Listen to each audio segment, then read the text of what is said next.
What drives me most crazy when I watch how ordinary people handle money is not that they are not intelligent, it is that they often do the right things in the wrong order. They invest before they stabilize, they chase returns before they remove guaranteed losses, they buy stocks while credit card debt is compounding against them at rates that almost no asset class can reliably beat. They ask whether they should buy individual companies, crypto, or the next exciting ETF, while a financial hole sits beneath them, draining the system every month. That is like trying to fill a bucket while the bottom has large holes in it. You can pour more water in, you can work harder, you can feel busier, but if the structure is wrong, progress leaks out before it can compound. This is one of the most important principles in personal finance and investing. The sequence matters. In markets, order matters. In debt cycles, order matters. In building a portfolio, order matters. And in building a personal financial system, order matters more than most people realize. Most people think the investment question begins with what should I buy? I think that is the wrong first question. The first question is, what is the weakest part of my financial machine, and what should be repaired before I try to make the machine run faster? If you get that question right, you may save yourself tens of thousands of dollars over a lifetime. You may reduce stress. You may avoid forced selling. You may capture free money. You may pay less tax. And you may build wealth in a way that is not only mathematically better, but psychologically more stable. Most people ignore this because it is boring. It is more exciting to talk about the stock market. It is more exciting to talk about the next company that could double it. It is more exciting to imagine wealth appearing through one brilliant trade. But durable wealth rarely comes from excitement. It comes from good principles repeated in the right order. Think about building a house. You do not begin with expensive furniture, granite counters, or dramatic lighting if the foundation is cracked and the roof is leaking. You repair the structure first. You make sure the house can stand. Then you improve it. Your financial life works the same way. If you skip the foundation, every investment decision you make sits on unstable ground. The first foundation is liquidity. Before you invest a single dollar into risk assets, you need an emergency reserve.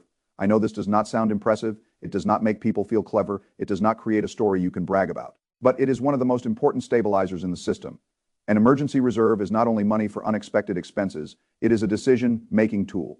When a car breaks, a medical bill arrives, a job is lost, a family emergency appears, or a roof begins to leak. The person with no reserve is forced into bad options. They may put the expense on a credit card, they may take a loan, they may sell investments at a bad time, they may raid a retirement account and pay penalties, they may make emotional decisions because pressure has removed their flexibility. Liquidity prevents pressure from becoming panic. That is why the reserve matters. A lot of people think cash sitting in an emergency fund is lazy money. In a narrow investment sense, yes, cash may not earn much compared with long-term assets, but that is not the job of this cash. The job of emergency money is not to maximize return.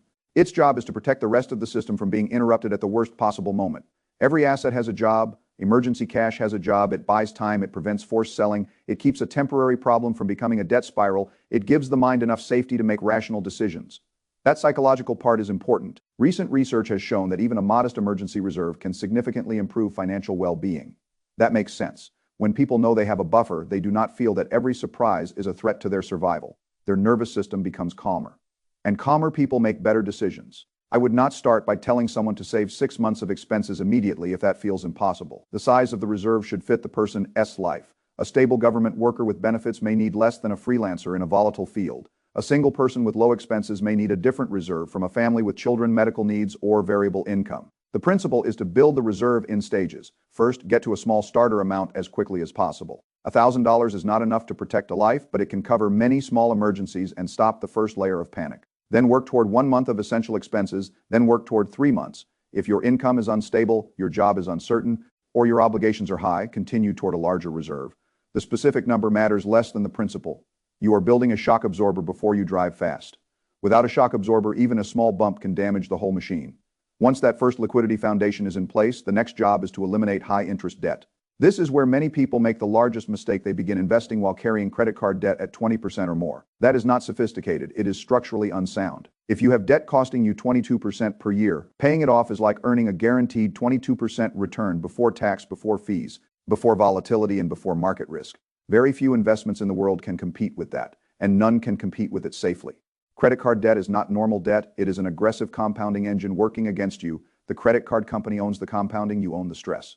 If you carry $5,000 of credit card debt at a very high rate and make only minimum payments, the interest can consume thousands of dollars over time. That is capital that could have been working for you. Instead, it works for someone else. This is why I consider high-interest debt to be financial cancer. It grows, spreads, and weakens the whole organism if you do not treat it. The method is simple. You list your debts, you write down the balances, interest rates, and minimum payments. You pay the minimums on everything so you stay current. Then every extra dollar goes toward the debt with the highest interest rate first. This is the mathematically optimal approach, often called the avalanche method. It attacks the most expensive debt first and saves the most interest over time. Some people prefer paying off the smallest balance first because it gives them motivation. That can work if psychology is the limiting factor, but from a pure system perspective, the highest rate debt is the most dangerous leak, so it should be sealed first.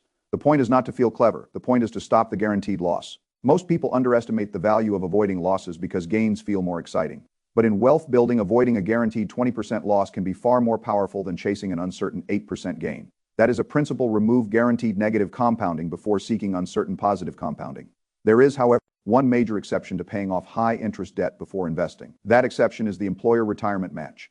If your employer offers to match your contributions to a retirement account, that is usually the next priority, even while you are still attacking debt. This may seem contradictory, but it is not. The employer match is one of the few guaranteed high-return opportunities available to ordinary people. If your employer matches 50 cents for every dollar you contribute, that is an immediate 50% return on that portion of your money. If the match is dollar for dollar, it is a 100% return. You do not find that in normal markets. You do not get it from a stock. You do not get it from a bond. You do not get it from a savings account. It is free money attached to the structure of your compensation. When people ignore the match, they are effectively refusing part of their paycheck. They may not see it that way because the money never reaches their checking account. But economically, that is what is happening. The key is to contribute only enough to capture the full match while high-interest debt is still outstanding. Do not overfund the retirement plan at this stage. If expensive debt is still compounding against you, capture the free money, then return to the debt attack. There are details to understand, such as vesting schedules. Some employers require you to stay with the company for a period before the match fully belongs to you. That matters. If you know you will leave soon, the calculation can change. But in most cases, the employer match is still too valuable to ignore. This is the proper balance: liquidity first, capture free money, eliminate high-cost debt, then build the tax-advantaged investment machine. When these foundational pieces are in place, you can move into the tax optimization layer. This is where the sequence becomes very important because tax treatment can change the final outcome dramatically. A dollar that compounds without annual taxation is not the same as a dollar that is taxed repeatedly as it grows. Over decades, small tax differences can become enormous. The next place many people should look is an IRA. An individual retirement account often gives more control than an employer plan. Employer plans can be good, but many of them have limited investment menus, higher fees, and fewer choices. An IRA can allow access to low-cost index funds and ETFs, which may have far lower expense ratios than the funds inside some workplace plans.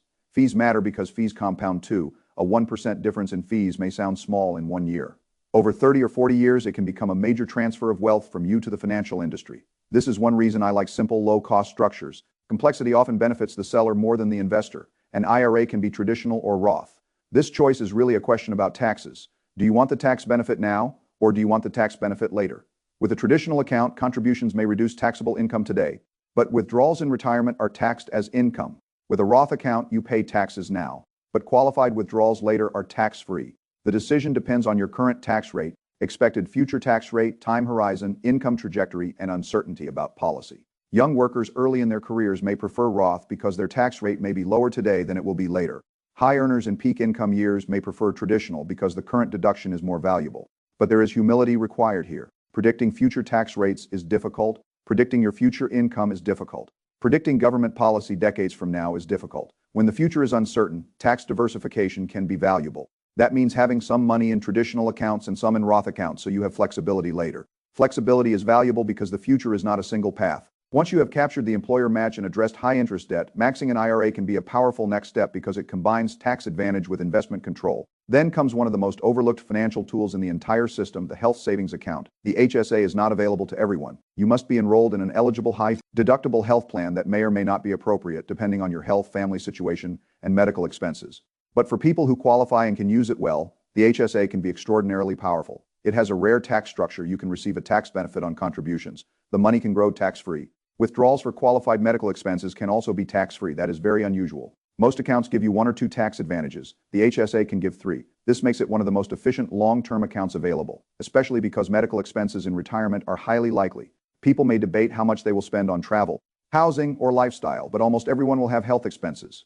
A pool of money that can be used tax-free for those costs is very valuable. The most powerful HSA strategy for those who can afford it is to invest the HSA money and pay current medical expenses out of pocket while keeping receipts.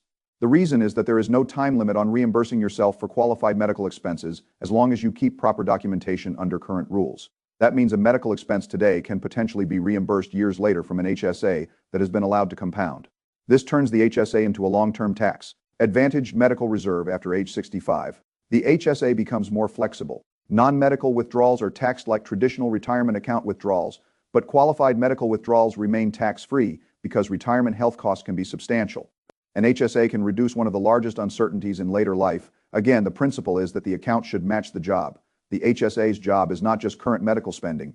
Used well, it can be a long-term health care compounding account. Once the IRA and HSA opportunities are addressed, the next move is usually returning to the employer retirement plan and contributing beyond the match. At this stage, you have already captured the most obvious free return. You have eliminated the most destructive high-interest debt. You have likely used the more flexible IRA. You have used the HSA if eligible. Now the 401k or similar employer plan becomes the next major tax shelter contribution. Limits can be substantial for people who can save aggressively. Maxing a workplace retirement plan can shelter a large amount of income from current taxation or place a large amount into Roth-style retirement savings, depending on plan options. This matters because tax advantage compounding over decades is one of the great engines of wealth building. The average American saves too little to ever reach this point. That is the reality. Many people do not even capture the full employer match. Fewer max an IRA, fewer still max an HSA and a 401k.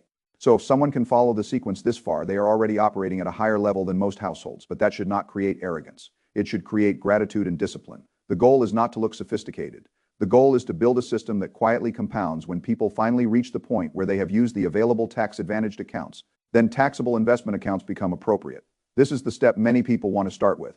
They want to buy individual stocks, they want to trade options, they want to speculate on crypto, they want to build a brokerage account and watch it move every day. There is nothing inherently wrong with a taxable account. It is extremely useful. It gives flexibility. There are no retirement account contribution limits. There are no ordinary early withdrawal restrictions like those that apply to many retirement accounts.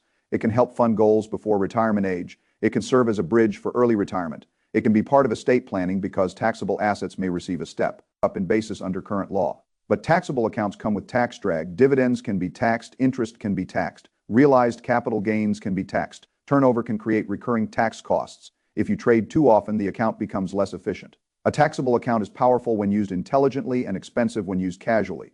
The simplest approach for many people is to keep taxable investing tax efficient. That may mean broad, low turnover index funds or ETFs, careful attention to capital gains, asset location decisions, and a long time horizon. But again, this comes after the earlier steps for most people, not before. The reason is sequence. A taxable account is flexible, but it does not give the same tax advantages as retirement accounts. If you invest in taxable accounts while leaving IRA, HSA, or 401k space unused, you may be paying unnecessary taxes for flexibility you do not need. Of course, there are exceptions. If you need money for a down payment in 5 years, retirement accounts may not be the right home for that money. If you plan to retire very early, taxable accounts can provide bridge funding. If your employer plan has terrible investment options or unusually high fees, the analysis may change. Personal finance always has context, but the general sequence exists for a reason. It reduces the biggest risks first, captures guaranteed returns, uses tax advantages, and only then moves into maximum flexibility. This is a rational system. The problem is that rational systems are usually less entertaining than speculation. People prefer to ask, what stock should I buy? Because that question feels like it could change everything quickly. But the less exciting questions often matter more. Do I have enough cash to avoid panic? Am I paying 20% interest to anyone? Am I getting the full employer match? Have I used my IRA? Am I eligible for an HSA? Am I using my 401k effectively? Am I paying unnecessary taxes in a taxable account? What is the role of each dollar? That last question is very important. Each dollar should have a job. Some dollars protect you from emergencies. Some dollars eliminate expensive liabilities. Some dollars capture employer matching. Some dollars compound tax advantaged. Some dollars prepare for health costs. Some dollars fund early retirement or flexible goals. Some dollars take risk for long-term growth. When every dollar has a job, the system becomes clearer. When dollars have no assigned job, emotion assigns them one in the moment. And emotion is usually a poor capital allocator. Now let us think about why getting the order wrong is so costly. Imagine someone with credit card debt at 22% who also invests in a taxable brokerage account. If the brokerage account earns 8% before taxes and the debt costs 22% after tax, the person may feel like an investor, but structurally they are losing. The investment gains are being overwhelmed by the debt cost. Or imagine someone who invests in a taxable account while ignoring an employer match. They may choose stocks that rise, but they gave up an immediate guaranteed return from the match that is an opportunity cost. Or imagine someone investing heavily in a taxable account while leaving Roth or traditional IRA space unused. Over decades, the tax drag may reduce the final result significantly. Or imagine someone with no emergency reserve who invests every dollar into the market. When an emergency comes during a market decline, they are forced to sell at a bad price. The problem was not the investment. The problem was the missing liquidity layer. These are not small details. They are system design issues. Most financial failure is not caused by one bad investment. It is caused by a poorly designed system that forces bad decisions under stress. That is why order matters. A good order reduces the probability of forced errors. The emergency fund prevents forced borrowing or forced selling. Debt payoff removes guaranteed negative compounding. Employer match captures free return. IRA and HSA maximize tax efficiency and flexibility. 401k contributions shelter more income. Taxable accounts provide flexible long-term wealth beyond the tax advantage system. Each step makes the next step stronger. This is how compounding is protected. Many people talk about compound interest as if it is only about rate of return, but compounding also requires continuity. If your system keeps being interrupted by emergencies, debt payments, taxes, panic sales, and bad timing, the compounding engine never runs long enough to matter. The sequence protects continuity, that is its hidden power. There is also a behavioral benefit when you follow an order. You do not have to reinvent the decision every month. You do not wake up asking whether to chase this stock or that fund, you know where the next dollar goes, because the system tells you. This reduces emotional decision making and investing. Reducing bad decisions can be just as important as finding good ones. Now I want to make the order clear in a natural way without treating it like a rigid law. The first dollars go toward immediate stability. You build a starter emergency reserve so life cannot knock you into expensive debt with one surprise. Then, while paying required minimums on all debts, you capture the employer match if one is available because it is an unusually high guaranteed return. Then you aggressively eliminate high-interest debt because no rational long-term investment plan should leave 20% negative compounding running in the background. Then you build the emergency reserve to a more durable level, often around 3 to 6 months depending on your personal risk. Then you use an IRA because of flexibility, low-cost investment options, and tax advantages. Then you use the HSA if eligible because of its rare triple tax benefit and its usefulness against future medical costs. Then you return to the 401k or similar employer plan and increase contributions beyond the match until you are using as much tax advantage space as is appropriate and affordable. Then, if you still have money to invest, taxable accounts become the flexible accumulation layer. This sequence is not exciting, it is powerful. Excitement is overrated, power is underrated. A person who follows this order for decades may not have a dramatic story, they may not have a viral stock pick, they may not brag about a lucky trade, but they will have something far more valuable, a system that keeps converting income into durable wealth. That is what matters. Now, let us examine the tax part more deeply because it is one of the biggest gaps in ordinary investing behavior. Taxes are not just an annual inconvenience, they are part of the return equation. If two investors earn the same pre-tax return, but one pays unnecessary taxes every year and the other compounds inside tax advantaged accounts, their outcomes can diverge dramatically over time. Taxes reduce the amount left to compound. If you reduce taxes legally and intelligently, more capital remains in the system. More capital compounding over time produces a much larger result. This is why asset location matters. Certain assets belong better in certain accounts. High income assets, high turnover strategies, or taxable bond interest may be more efficient in tax-advantaged accounts. Broad equity index funds may be efficient in taxable accounts because of lower turnover and favorable long-term capital gains. Treatment: the details can become complex, and people with meaningful assets should get professional help. But the general principle is simple. Do not ignore taxes. A portfolio is not successful because it looks good before tax. It is successful because it works after tax, after inflation, after fees, and after behavior. That is the real return. The HSA illustrates this beautifully. People often think of health accounts as spending accounts. But if you are eligible and healthy enough to use one strategically, it can become a tax-efficient investment account for one of the most predictable future expenses. Healthcare. This is an example of matching structure to reality. The reality is that medical expenses are likely. The structure is an account that can fund them tax-free if used properly. That is a good match.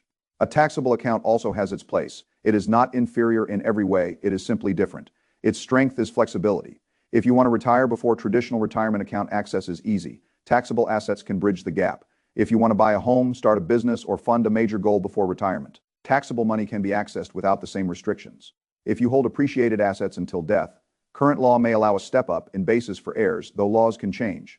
So the taxable account is valuable. It just should not be used prematurely by people who have not used the more efficient tools available to them. The order is not about saying one account is good and another is bad. It is about using each tool when its advantages matter most. That is systems thinking.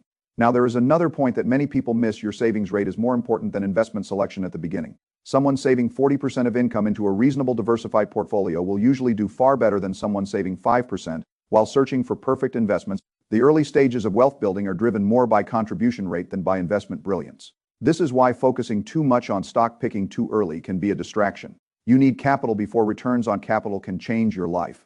The sequence helps you free up capital by removing debt payments, capturing match, reducing tax leakage, and stabilizing your behavior. Then investment returns have something to work on without capital. Even great returns do not produce much. A 10% return on $1,000 is $100. A 7% return on $500,000 is $35,000. Sale matters. So early wealth building is about building the machine that creates investable surplus. Later wealth building is about optimizing the deployment of that surplus. Again, order matters. If you are early in the journey, do not be discouraged because you cannot max every account. Most people cannot start where you are. The sequence still works even if you move slowly. Save the first buffer, capture the match if possible. Attack high-interest debt, build the reserve. Use the IRA if you can. Use the HSA if eligible. Increase workplace retirement contributions. Then taxable investing, every step completed strengthens the system. If you cannot do everything, do the next right thing in order. That is how progress is made. There is a dangerous idea that wealth building must be complicated. It does not. The most effective systems are often simple but emotionally difficult. They require patience, discipline, delayed gratification, and the willingness to be bored. Being bored is underrated in finance. A boring emergency fund prevents chaos. A boring debt payoff plan beats a risky stock pick. A boring index fund may beat most active strategies. A boring contribution schedule can build a fortune. A boring tax shelter can save enormous money. Most people do not fail because the path is hidden. They fail because the path is not entertaining enough. Markets exploit the human need for stimulation. A good financial plan reduces stimulation and increases control. That is why I like principles. Principles are what you return to when emotions are loud. When the market is rising fast, the principle says do not skip the sequence to chase performance. When the market is falling, the principle says your emergency reserve exists, so you do not have to sell in panic. When a friend tells you about a hot investment, the principle says high interest debt still comes first. When you receive a bonus, the principle says put the next dollar where the system says it belongs. When taxes become confusing, the principle says use the accounts that give you legal advantages before using less efficient structures. This is how you keep yourself from being moved around by every headline. Now let me address the common objections. Some people say they want to invest before paying off debt because the market could rise. That is possible, but the debt cost is guaranteed, while the market return is uncertain. If the debt rate is very high, the rational decision is usually clear. Some people say they do not need an emergency fund because they have credit cards. That is not an emergency fund. That is expensive debt waiting to happen. A credit card is a payment tool, not a safety net. Some people say they do not contribute to retirement accounts because they want flexibility. Flexibility matters, but so does tax efficiency. The solution may be a balance, not ignoring retirement accounts entirely. Some people say they will start later when they earn more. Later is expensive. Time is one of the few advantages ordinary investors have over institutions. If you waste it, you cannot easily buy it back. Some people say the system is unfair. In many ways it is, but fairness is not a plan. Understanding the rules and using the available tools is a plan. That is the point. You do not need the system to be perfect to make intelligent decisions within it. Now let us look at the deeper principle behind the whole sequence. Money has a hierarchy of use. The first use of money is survival. The second use is stability. The third use is eliminating fragility. The fourth use is capturing guaranteed advantage. The fifth use is tax-efficient compounding. The sixth use is flexible investing. The seventh use is optional speculation.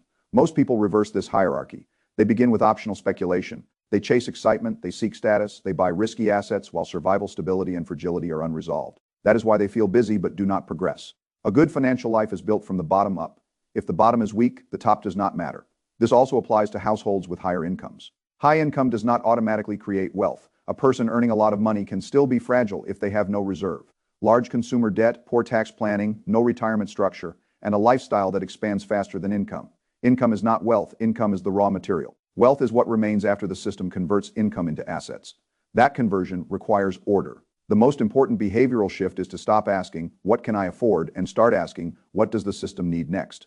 If the system needs liquidity, build liquidity. If the system needs debt reduction, reduce debt. If the system needs match capture, capture it. If the system needs tax shelter, use it. If the system needs long-term investment, invest. If the system already has all of those, then you can think about taxable accounts and more flexible strategies.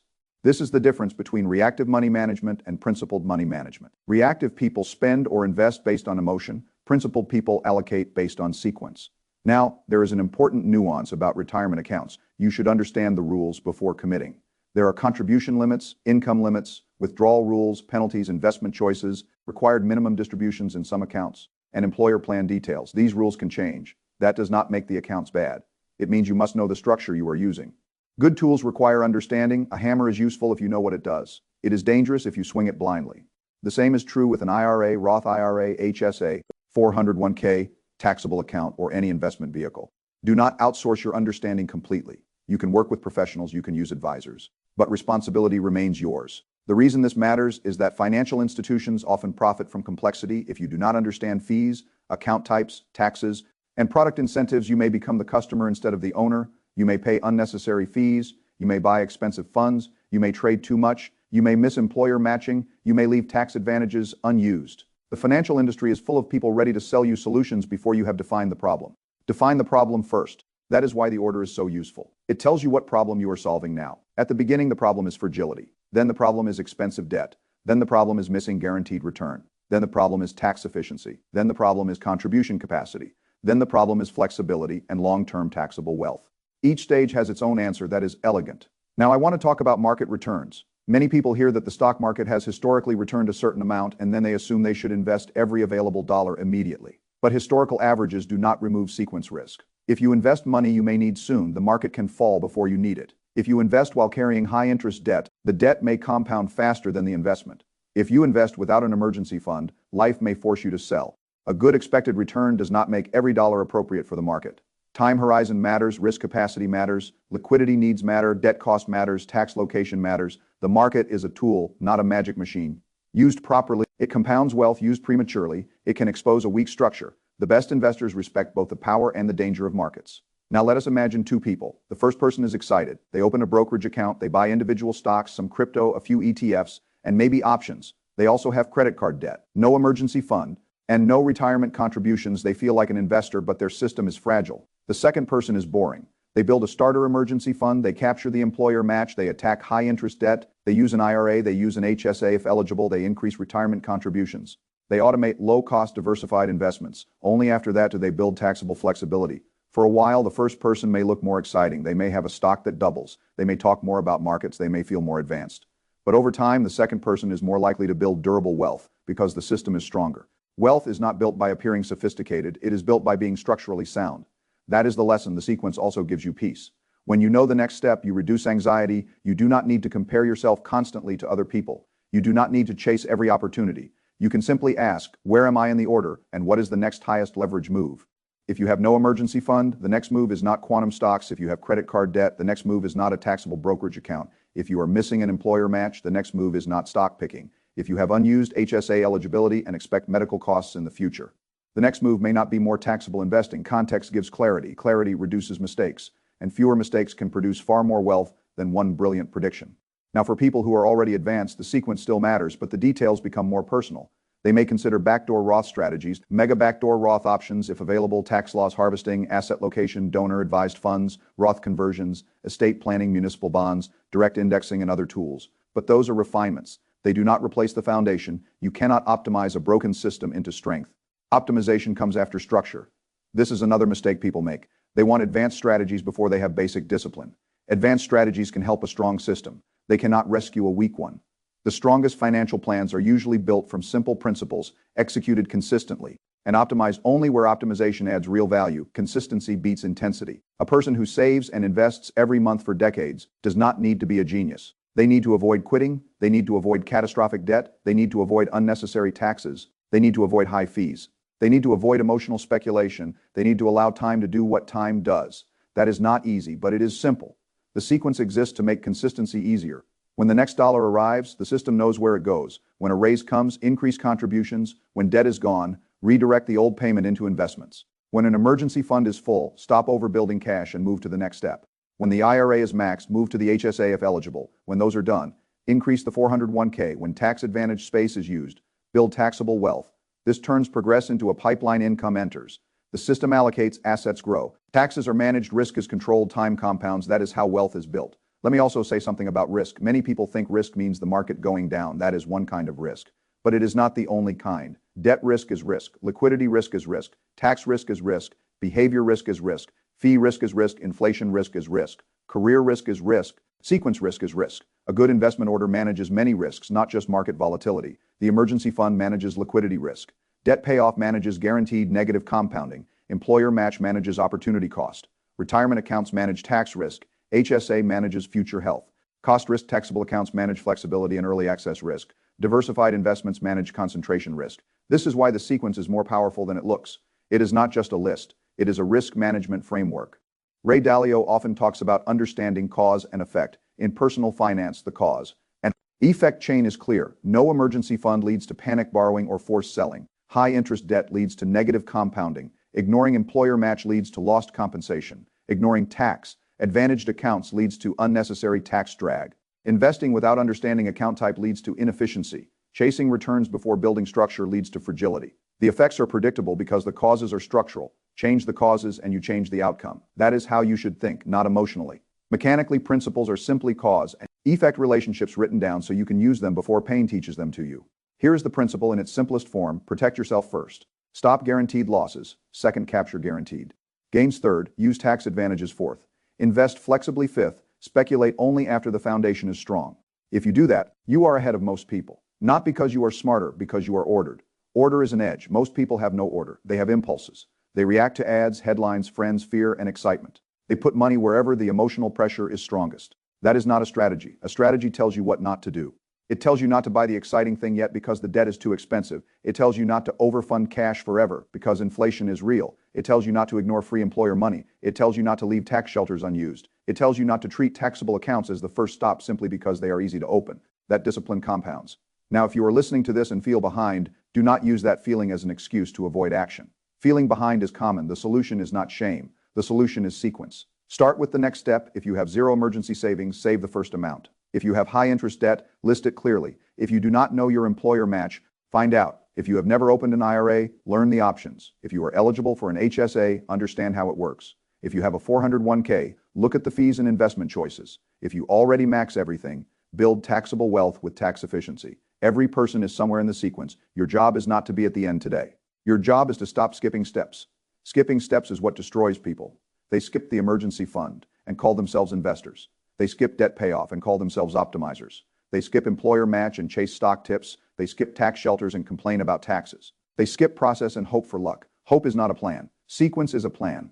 Now let me bring the whole idea together. The optimal order of investing is not designed to make you feel excited. It is designed to make you financially resilient. It begins with emergency savings because life is unpredictable. It attacks high interest debt because guaranteed negative compounding must be stopped. It captures employer matching because free money is rare. It uses IRAs because control and tax advantage matter. It uses HSAs where available because healthcare costs are predictable and the tax treatment is unusually strong. It maxes workplace retirement plans because tax advantage compounding is powerful, and only then does it move to taxable accounts because flexibility is valuable after the foundation is strong. That is the sequence. It is not perfect for every person in every detail, but the logic is sound. Stability before growth. Guaranteed returns before uncertain returns. Tax efficiency before taxable flexibility. Structure before speculation. Most people want the final step first because it feels like investing. But real investing begins before the brokerage account. It begins when you design the system that allows investing to continue through emergencies, recessions, job loss, medical bills, market crashes, and emotional stress. That is what most people miss. The question is not whether you can buy assets. The question is whether you can hold and keep buying assets through the cycle. The sequence helps you do that. A financial system that can survive is a system that can compound, and a system that can compound for decades is far more powerful than a person chasing the next hot stock. So before you ask what investment to buy, ask where your next dollar belongs. If it belongs in the emergency fund, put it there. If it belongs against high interest debt, put it there. If it belongs in the employer match, put it there. If it belongs in an IRA, HSA, or 401k, put it there. If it belongs in taxable investments, put it there. The answer is not the same for every person, but the order gives you a map. And in a world full of noise, a map is valuable. Most people lose because they move without a map. Do not be most people. Build the foundation. Follow the order. Let boring decisions compound. That is how you stop feeding coins into the slot machine and start building a machine of your own.